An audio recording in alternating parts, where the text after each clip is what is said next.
Hi everybody, Al the Psych here, giving you some more information, trivial information about the field of psychology. Before I do that though, I'm going to answer the question that I know you're thinking. Yes, I did get a haircut. If you've followed my channel, you noticed that my hair was longer before, now it's actually shorter. And no, I did not actually spend a lot of money on this haircut. In fact, I spent $0 on it because I did it myself. Okay, now on to the less important information. Okay, so I'm going to talk a little bit about sharing, and this is something that we did when I worked as a school psychologist. I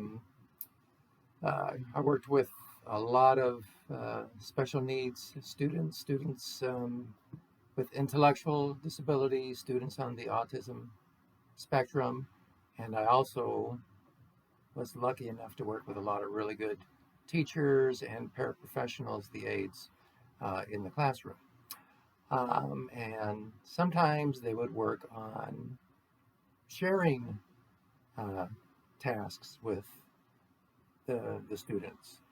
And actually, a real important um, activity to work with some of the students, especially some of the students who would not want to give up preferred items, preferred objects, and that could lead to some sticky behavioral issues.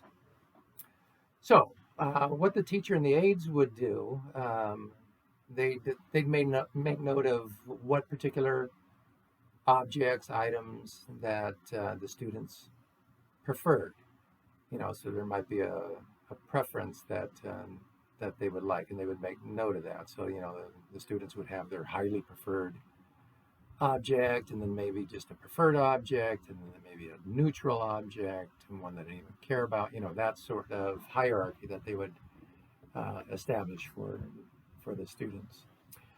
Then they would actually model the sharing. So the teacher and the aide would model, like, okay, here's my object, and I'm going to give you my object. And they would do an exchange, and then the teacher would hand over that item. The aide would hand another item uh, to the teacher. So they're modeling the exchange. I mean, if some students you didn't need to do an exchange, you can just take an item. The student would share an item, or the teacher and the aide would just model.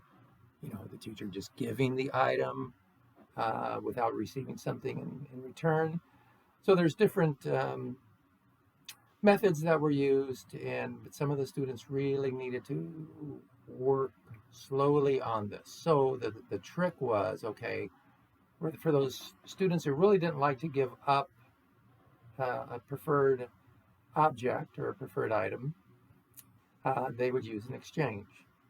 So now, especially the student doesn't want to necessarily give up a highly preferred object. So what we would do in that case then is, again, we model this, but starting off with modeling, teacher has the highly preferred object, the aide would have the preferred object. So not quite the same level as preference, but enough to where there wasn't such a big deal if there was going to be an exchange. So they do exchange, like, here, I'm giving you the preferred object, I'm taking the highly preferred object. So the student recognizes that, okay, yeah, I'm giving up something I prefer a little bit more, but I'm still getting something that's pretty good in my estimation. And you do that several times, working with the students, to the point where they kind of do the exchange automatically. Then we kind of throw a little bit of a curve there. So now, instead of uh, giving the student, or taking the highly preferred object and giving the student a preferred object, then maybe it switches to um, the student gives me the highly preferred object, and then I give the student a neutral object. So again, the student doesn't receive the item that he or she prefers as much, but is still getting something uh, in exchange. So you can see it takes a lot of trials back and forth to do this. And after having done that, where it's the teacher or the aide doing the exchange with the student, then we would work it also to where the students would do it.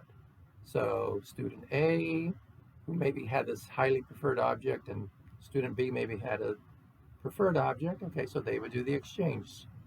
Student A gives the highly preferred object, still receives preferred object in return.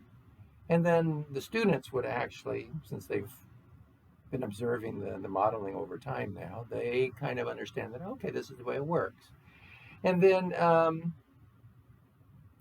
also gradually in these sharing exchanges, you kind of try to increase the amount of time that the student is without the highly preferred object. And then you increase the amount of time that the student is without the preferred object.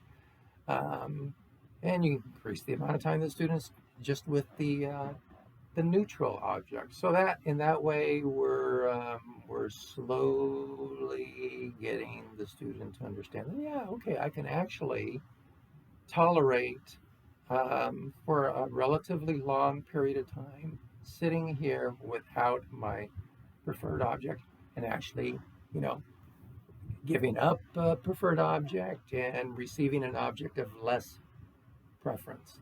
So it's kind of takes a bit of time, a lot of trials, kind of sounds like successive approximations. We've talked about that in the past.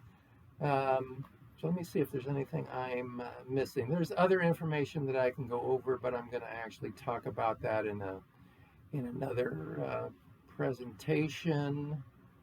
But I think that's going to cover it for now. Again, what we're doing here is we're helping the student to develop the ability to give up something they prefer and actually to delay gratification because they won't be receiving the preferred object, you know, over longer and longer periods of time. So, okay, that's it for now. Again, this is just information that I'm presenting. You may have a different take on it or be able to share some other thoughts on it, other examples or other techniques that may be useful in terms of sharing. Go ahead and leave comments if you want. Just if they're not nice comments, try to make them critically acceptable. Okay, thank you.